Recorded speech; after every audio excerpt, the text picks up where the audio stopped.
how the House of Representatives went on to participate in the bicameral conference and how the House of Representatives ratified the result of the bicameral conference committee, Mrs. Hindi po ba ang nagre-rekomenda sa Kongreso na National Expenditures Program ay ang Pangulo? It is called the President's budget, Mr. Speaker. So but it I is don't the think President's budget, and it's a fact that 48,243,000 was allocated for the first district of Leyte because he is the cousin of the President, and 30 billion was given to the first district of Ilocos Norte, the son of the President, and it will not happen if they are not a political dynasty. Mr. Speaker, if I am Family. not, if I was not observing my Ramadan, Mr. Speaker, I could have also shout as loud as Congressman Irisi. If I may, but Mr. because if I I'm may, Mr. half passing Sponsor. a Ramadan, I'm prohibited, Mr. Speaker. But what is certain, Mr. Speaker, is we allow the people to vote, and that is the primordial consideration of this proposal. Eh Mr. bakit pa po Speaker. tayo nagpapasa ng batas kung pabayaan na lang natin yung mga tao? Bakit pa po kayo nagpanukala ng ganitong batas kung ang inyo palang prinsipyo ay pabayaan na lang kung sino yung iboto ng tao siyang manalo, kahit magkakapatid, magkakamag-anak, magpipinsan, mag-asawa, mag-ama? Bakit pa kayo nag-sponsor ng bilhin Dahil ito? dahil apat na pong taon. Kahit Tama di ba kayo naniniwala? Ah, Kung ang presidente po, ang kanyang pinsang buo ay speaker, at ang yung kanyang anak ay majority leader, magkakaroon po ba ng check and balance?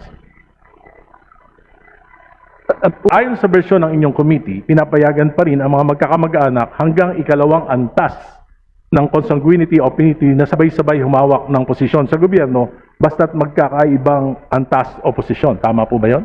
tama po yun, Mr. Speaker. Halimbawa, isang miyembro ng pamilya ay pwedeng tumakbo, manalo sa posisyon ng national, for example, senador. Halimbawa, si Senador De La Cruz. Tama po ba yon? Tama po, Mr. Speaker. At Maaari din yung po siya matalo. ang kanyang anak ay pwedeng tumakbo at manalo bilang gobernador, makaupo bilang gobernador. Pwede po yun? Pwede rin pong tumakbo at matalo. Hindi, pero pwedeng maupo. Pwede pong manalo at matalo. O nga po, pwede nga pong pag nanalo, mauupo. Tama? Tama So po. sabay Pero sila. Tama po. Isang senador, isang governor. Tama? Tama sabay po yun. sila. Pwede pong maging sabay, pwedeng hindi magsabay, pwedeng matalo yung isa Hindi sa nga po, kanila. kung mananalo, sabay sila, pwede. Kung yung frame of mind niyo po, ang gusto niyo Hindi pong po, yun ang frame. Ang tinatanong ko lang po, simple lang. Kung sabay silang manalo, sabay silang makakaupo. Tama? hypothetically, posible mangyari po. Yes. Mr. Speaker. Oh. At nangyayari po yan. Tama naman po, Mr. Speaker. Marami pong, may senador po, mayor ang asawa. Tama po? Tama po. Yun, tama.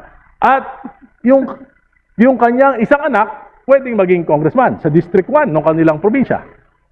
Tama rin po yun. So, tatlo na sila. Yung isa pong, yung asawa ng kanyang anak ay pwedeng tumakbo rin sa District 2 at manalo, makakaupo rin po. Posible rin po, Mr. Speaker. Apat na. Pero let me, kung marapatin Hindi po, ang tinatanong ko po, hypothetical to. Pwedeng apat. Okay, Di ba? O, pwedeng apat. Ngayon po, yung kanyang apo, tumakbo rin at nanalo bilang mayor nung capital town. Pwede pa rin po ba yun? Makakaupo pa rin? Napaka-active naman po ata yung pamilya. Marami yan dito sa Kongreso. Hindi po yan hypothetical, nangyayari yan sa kasalukuyan. 5, pwede sila, pwede. Pwede rin po matalo. Pwedeng manalo, makakaupo pa rin. Ayon sa proposal ng batas na yan. Pwede po naging vice mayor nung kanyang apo, yung kanyang pinsan. Kung tatakbo po yung kapatid niya na sobrang active sa isang munisipyo, dahil mas active naman po yung kapatid na isang munisipyo, bawal na po yun. Kasi hindi po pwedeng... Hindi po, sinasabi ko po, yung pinsan niya, tumakbong vice mayor niya, pwede? Pwede naman po yun. Dahil second degree lang.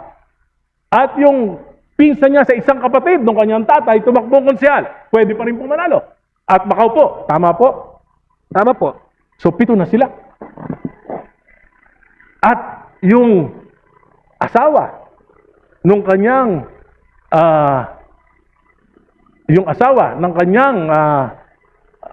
ang kapatid ng kanyang asawa ay tumakbo naman bilang barangay captain. Pwede pa rin. Tama po? Tama po, pero pwede po ako mag-explain kasi puros lang kung tama o mali. Hindi yun ang Hindi, wala kung na, mamarapati. wala na. Kung I'm asking mamarapati this po. question. This is Let me just a allow me- premise. This is just a premise at meron po tayong Okay, but let itatanong me pagkatapos. explain, Mr. Speaker. If my good Hindi po. friend, isa sa pinaka nirerespeto ko. Just a short, Ramadan po namin, pagbigyan mo na po ako mag-explain. Kung mamarapati po. All of Sige po. these things are possible, Mr. Speaker. These are hypothetical. This can happen. This can be certain or it can be uncertain. But what is certain, Mr. Speaker, is we allow the people to vote. And that is the primordial consideration of this proposal. Eh Mr. bakit pa po Speaker. tayo nagpapasa ng batas kung pabayaan na lang natin yung mga tao? Bakit pa po kayo nagpanukala ng ganitong batas kung ang inyo palang prinsipyo ay pabayaan na lang kung sino yung iboto ng tao siyang manalo kahit magkakapatid, magkakamag-anak, magpipinsan, mag-asawa, mag-ama. Bakit pa kayo nag-sponsor ng bill Dahil ito? dahil apat na pong taon. Kahit Tama di ba? ba kayo naniniwala? Naniniwala po ako dahil ang Constitution po ang nagsasabi, Mr. Ayun. Speaker. It's not even your decision, Mr. Speaker. It's not even the decision of Congressman Irice. It's not the decision of this representation. It is what the Constitution dictates. Okay, okay. And that is what we're trying to provide, Mr. Speaker, Your Honor. Tama po. Naniniwala po ako sa sinabi nyo, pero sabi ko nga po, may certain parameters, yung mga framers ng Constitution. Dapat it will prevent the monopoly of power. Ngayon po, kung ikaw, gobernador, yung iyong pamangkin, vice governor, yung iyong pinsan, bukal, yung iyong anak, mayor, yung isa mong pamangkin, vice mayor, yung isa mong pamangkin ay kapitan ng barangay. Tapos sa kabila naman, ang congressman, kapatid mo, sa kabilang distrito naman, ay yung iyong anak. Wala po bang monopoly of power doon? Mr. Hindi Speaker, ba, yun ang tanong ko. May monopoly ba of power doon o wala? no, because, Mr. Speaker, I'll give you the straight answer. Monopoly resides when the power to appoint resides and exercised by one person. That is monopoly. But we allow the people to vote. The primary reason is, again, the sovereignty of the people and the primacy of the right to vote under Section 1, Article 2. Kung may monopoly po, Mr. Speaker, ay kung i-appoint ito at ang magde-decide lang po ay isang tao, napaupuin ang ang kapatid or anak or asawa sa isang posisyon, that is an abuse of power. That to me is a blatant abuse of power and a monopoly, the most dangerous form of monopoly.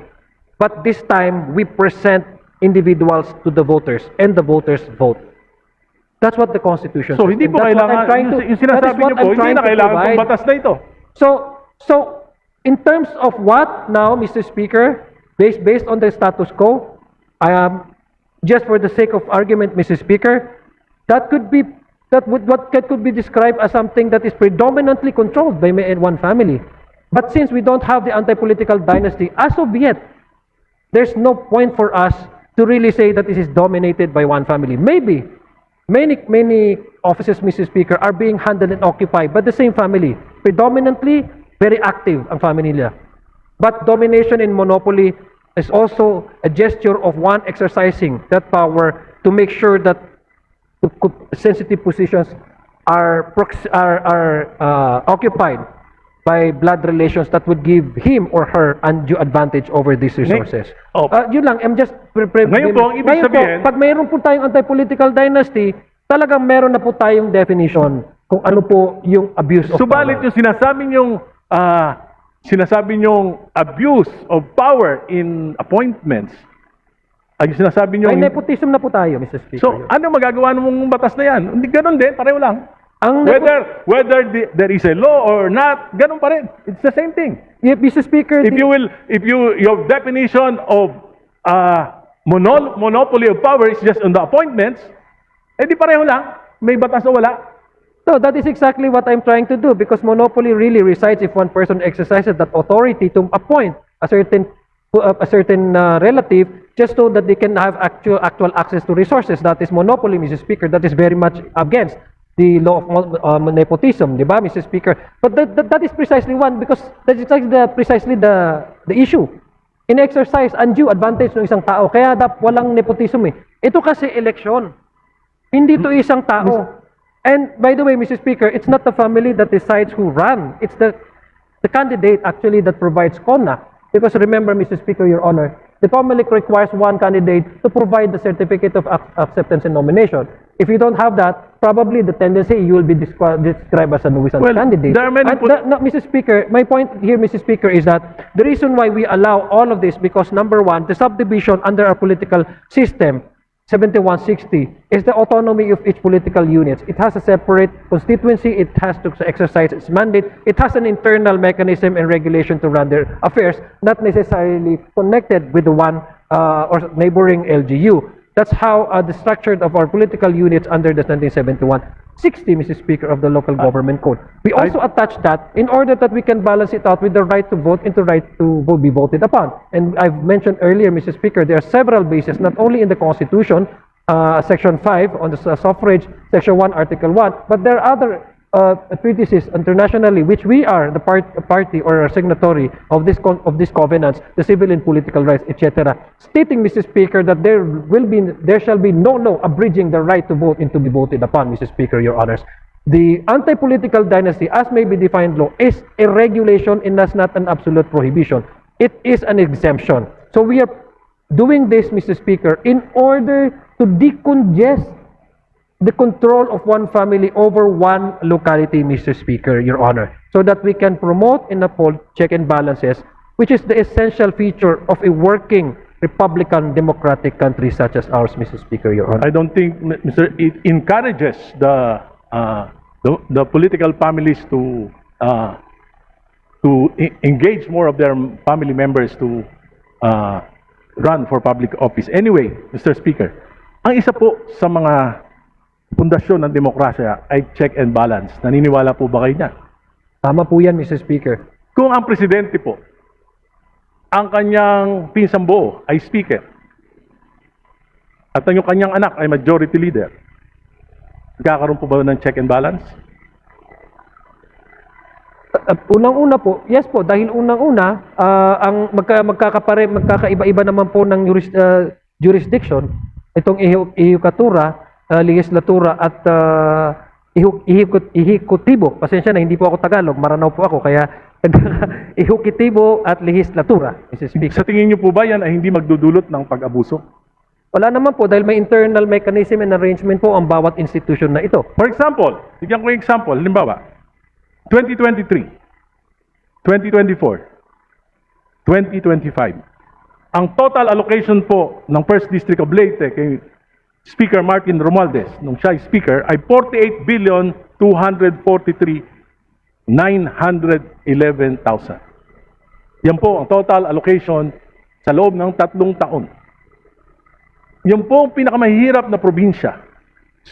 Swerte na maka 3 bilyon, 4 na bilyon sa isang taon. Bakit nangyari ito? Bakit hindi equitable yung distribution pagdating kay Speaker Romualdez? Dahil siya ba ay pinsan ng presidente? Di po. Ako hindi ko nakikita ng ganyan dahil unang-una Ano po? po may proposal po ng National Expenditure Program. Ang National Expenditure Program ay naalat po nila ang kanilang budget sa bawat probinsya based on the recommendation ng Regional Development Corporation. Nandyan po yung wealth ng kanilang area, nandyan po yung return taxes na kinakukuha, nandyan po yung lahat po ng mga possible revenues na nakukuha at nabubuo para ibigay po sa share ng isang area na yan. So hindi ko po alam kung bakit ito magkakaroon ng issue ng check and balances dahil unang-una magkaiba po ang institution, ang nag-approve naman po ang Kongreso at wala naman pong kinalaman dito ang ating Pangulo pagdating po sa pag-appreciate ng bawat distrito kung kailan o ano ang kanilang magiging Hindi proyekto. po bang Sa palagay ko po, that is far-fetched conclusion, Mr. Speaker. I Hindi po understand ba that Mr. Speaker, allow me first to address this question. I understand that there are members here who are more biased about this and they want to make this as something political. But I don't think this is something that we can actually attribute the President to the issue of the 2024-25 elections, although this is a separate discussion altogether. But I'm just giving way to our good gentleman because he premised it on the anti-political dynasty. Again, the straight answer is it has no bearing whatsoever, the President being the cousin of the former Speaker of the House of Representatives, how the House of Representatives receives the National Expenditure Program, how the House of Representatives deliberated individual budget of each agencies, how the House of Representatives went on to participate in the bicameral conference, and how the House of Representatives ratified the result of the bicameral conference committee, Mrs. Hindi po ba ang nagre-rekomenda sa Kongreso ng National Expenditures Program ay ang Pangulo? It is called the President's budget, Mr. Speaker. So but it I is don't the think President's budget, and it's a fact that 48,243,000 was allocated for the first district of Leyte because he is the cousin of the President, and 30 billion was given to the first district of Ilocos Norte, the son of the President, and it will not happen if they are not a political dynasty. Mr. Speaker, if Family. I was not observing my Ramadan, Mr. Speaker, I could have also shout as loud as Congressman Irisi. If I may, but because if I may, I'm Mr. passing Sponsor. Ramadan, I'm prohibited, Mr. Speaker. Mr. Sponsor, Allow me first, Mr. allow me Speaker. first, may I remind the gentleman to stop, to bring down the decibels a bit. Shouting will not do us an advantage here. Let's debate in a proper way. Just a friendly reminder. Thank you. Proceed. Thank you, Mr. Speaker. Again, let me respond to my good friend and one I respect, Mr. Speaker, very, very calmly. The President acted as the President of Republic of the Philippines, not as a cousin of the former Speaker. The former Speaker acted as the Speaker of the House of Representatives, voted by majority of the members of the House of Representatives. They have separate mandate, they have separate authority. To say the opposite is not only accusing these two gentlemen, but it is, Mr. Speaker, a very sheer example or conclusory, like one that is having a bias. So I doubt, Mr. Speaker, that the gentleman from Caloocan, one of our respected legislator, would have to derive into that conclusion, discussing about political dynasty and framing it in a way that highlights the blood relation between the sitting president and the former Speaker of the House of Representatives. Mr. Speaker, Your Honor. Thank you, Mr. Speaker. Noong panahon po ni Pangulong Duterte, ang Quadcom sinabi po na 51 billion yung flood control program ni Congressman Paulo Duterte. Bakit po nangyari yun? Di ba dahil political dynasty rin sila? At ang Pangulo rin ay ang kanyang ama? Yan po, sinabi ng Quadcom. Mr. Speaker, Tama po ba? Mr. Speaker, What is true to Duterte is not true to the Marcoses. They're both political dynasties. Mr. Speaker, there are issues, Mr. Speaker, that do not necessarily share by one family, especially if this is about political issues, etc. That's why you have many families running against each other, because it does not necessarily mean that one family share the same political ideology or advocacy or opinion. But let me frame it to a more actual occurrences in the past, Mr. Speaker. And what the gentleman is referring to, the 2025 budget, Mr. Speaker. It went through, the whole country was watching, Mr. Speaker, during the deliberation. It went through the committee hearings. It passed through the House of Senate. Senate is also parallel doing their own version. And mind you, Mr. Speaker, the 2025 version of the House of the budget was not the 100% reflective of the House version, the one that we adopted in 2025.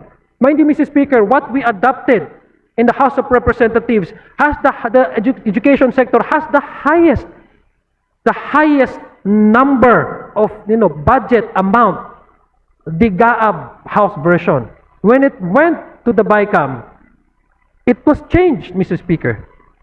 So where was the participation of the President vis-a-vis the House at the time, former Speaker Martin Romualdez?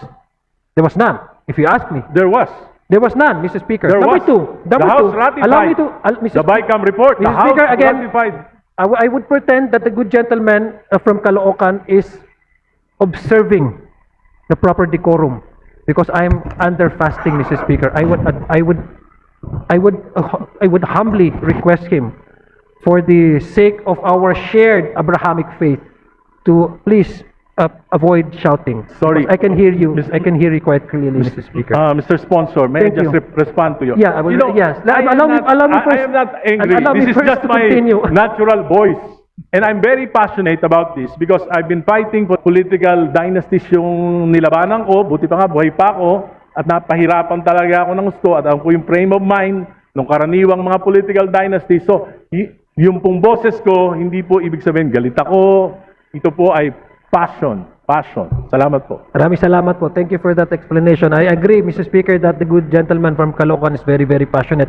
And the District of Caloocan is very, very fortunate to have the likes of Congressman Irisi as the representative, Your Honor. That's why I said, isa po siya sa nire-respeto ko po. Now, I'm not saying this because he's standing across me. He really is earned my respect. Again, to respond to the question, number one, wala pong nakikita tayo doon na participation. In fact, the President vetoed a portion of the 2025 GAA, Mr. Speaker. So that would again conclude the response of this representation. And if I may request, Mr. Speaker, the good gentleman, to go back to the main topic, which is the anti-political dynasty. And if possible, we can segue with the 2025 budget, but we cannot. I would suggest that we don't dwell our time in the debate and argument on the 2025 budget, which has already been the subject of many things, Mr. Speaker, Your Honor. Mr.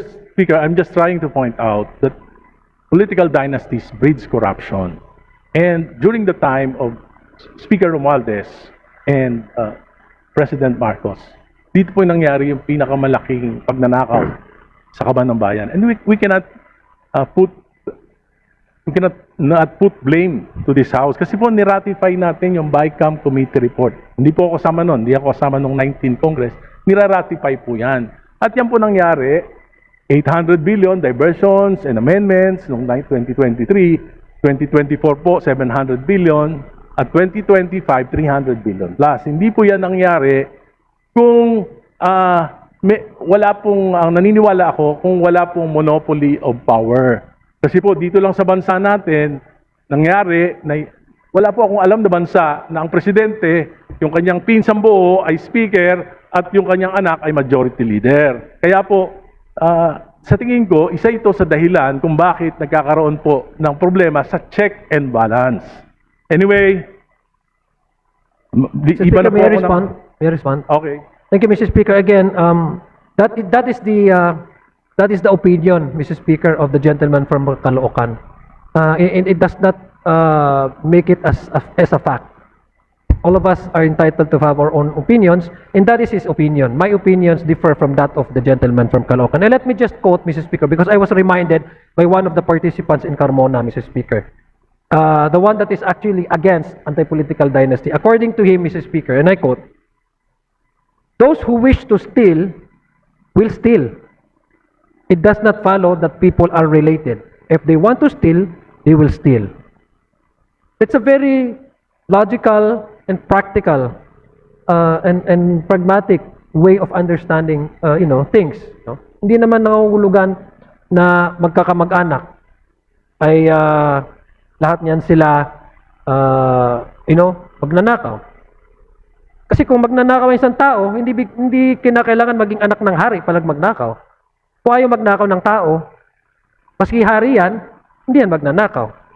And I'm sorry to Congressman Benny Abante, let me quote a passage in the Bible, the story of King Solomon. I mean, he's a king. He can even he governs all the sort of any kingdoms, but he did not steal anything. And the witness of that is the Bible. I'm citing to you this, Mr. Speaker, because each of us would have his or her opinion, and this opinion cannot be treated as a fact.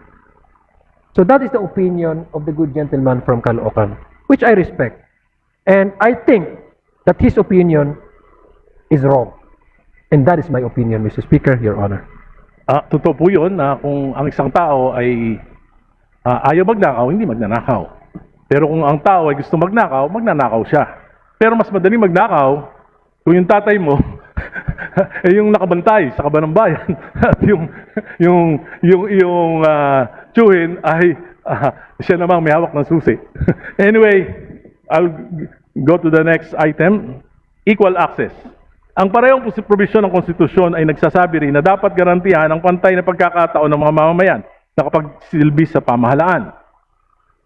Ngayon po, kung gobernador, vice governor, magpinsan, mayor, kapatid, tatay, congressman, kapatid, congressman, yung lolo, senador, saan pa po papasok yung mga leader kabataan, mga profesional, mga reform advocate, yung mga magagaling na mamamayan na gusto rin maglingkod pero parang wala nang mapasukang pwesto, baka yun na lang mga konsekonsyal at mahirapang manalo dahil karamihan po dito ay dominado na ng, kung hindi na po political parties ngayon, sana kung political, liberal, nationalista, PDP, hindi na po. Ngayon po, meron na ring mga local political parties controlled by political dynasty. Saan po papasok itong mga to?